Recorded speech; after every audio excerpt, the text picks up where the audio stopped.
Ayan, may galang shoutout, isang magandang gabi sa ating lahat. Pasensya na at late na akong mag-upload. Pero eto guys, no, kung ako man ay mag-reaction sa labas ng Kalinga, for example, dito kila Rowinane, okay lang, hayaan nyo lang muna ako, no? Kasi siyempre, kailangan natin mag-explore kahit mag-upload ako ng tungkol sa politics, hayaan nyo lang ako.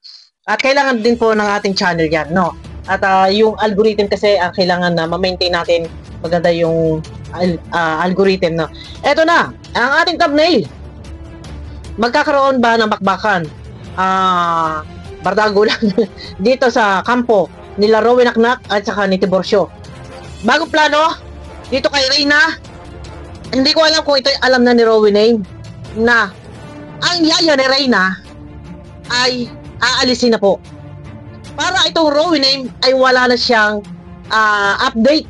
Wala siyang makukuhang update kasi kaya nagkakaroon ng update itong Rowinane dahil yung yaya ang kasabwatan ni Rowinane.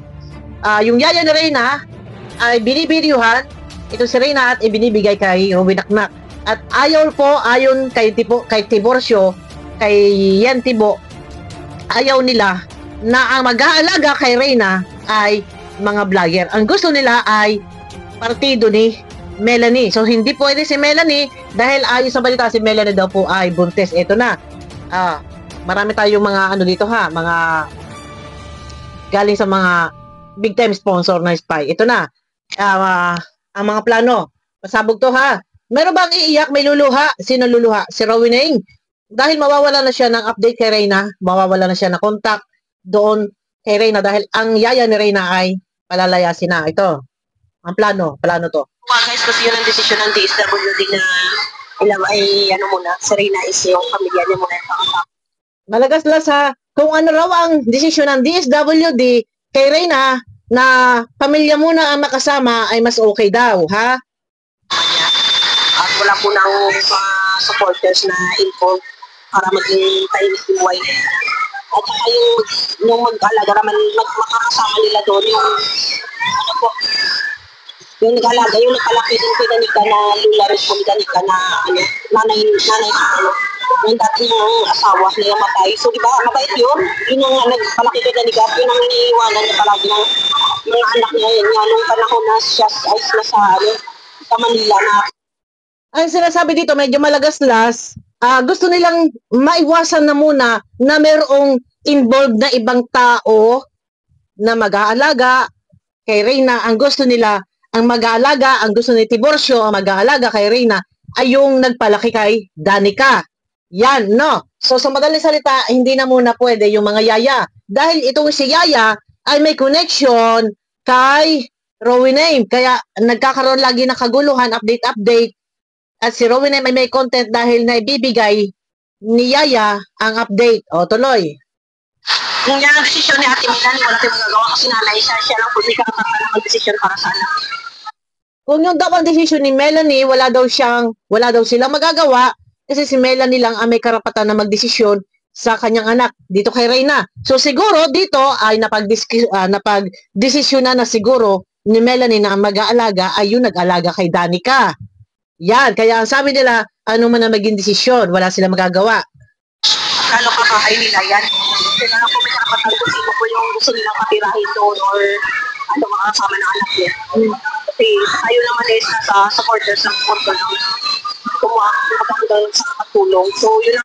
Yun. Sila naman daw ay mga supporters lang, tumutulong, total naman daw yung bahay ay naipagawa at para daw kay Reyna yun. So kung sino daw ang gustong patirahin doon ni Melanie, si Melanie din daw ang masusunod. Buti pa ito si Tiburcio. Medyo maayos-ayos ang pag-iisip, ano? At naiisip yung mga bagay na yan. Pero itong si Rowena Knack ay iba. Talagang ang kanyang iniisip ay kumabig na kumabig.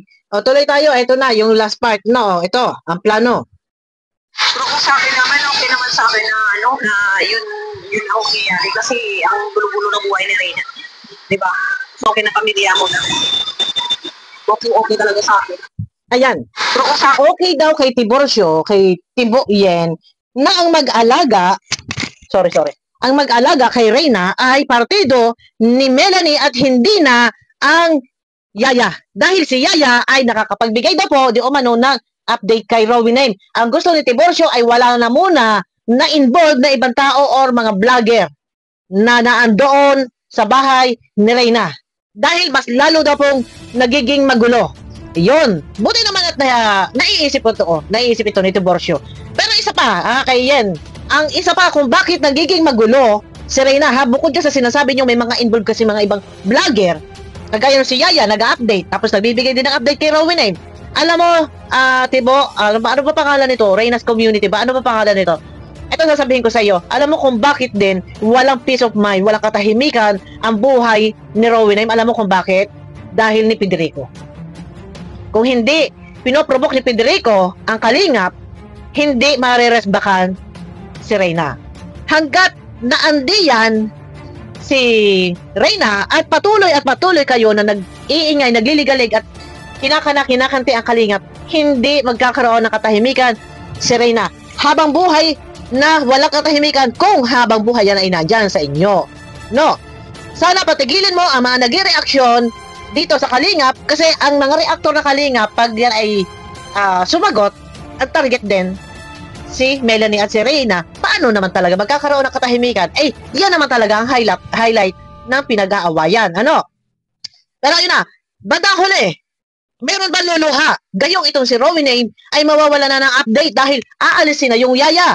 At ipapalit doon yung nagpalaki kay Danica na ito ay partido din ni na Melanie. Papayag ba si Rowena na ganun-ganun na lang? At alam ba ni Rowena ang planong ito na si Yaya ay papalitan ng kamag-anakan o kapartido nila Melanie na yun nagpalaki kay Danica? Papayag ba si Rowena? At alam ba ni Rowena ang mga planong ito? Sino ang luluha bandang huli? Yo, nag-effort ang Rowena, pero pasensya ka na Rowena. Kung ikaw ay bida, ay meron pang higit ding mas bida para sa iyo, itong si Tiburcio. So paano yan? Bandang huli kayo ang sasalpukan? Ano sa palagay nyo guys? No.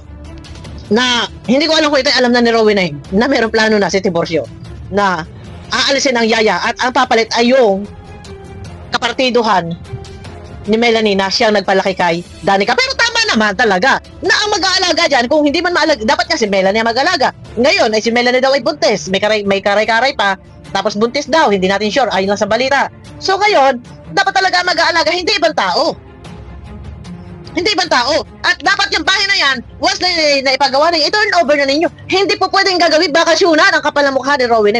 Ginawang bakasyonan ng bahay. Hindi po pwede yan. Tirahan yan ng partido ni Melanie. Hindi po pwedeng isipin ninyo kagagawa lang. Agad tumira ang Rowena, ang kapal ng mukha, di ba? Dapat yan naisip ninyo.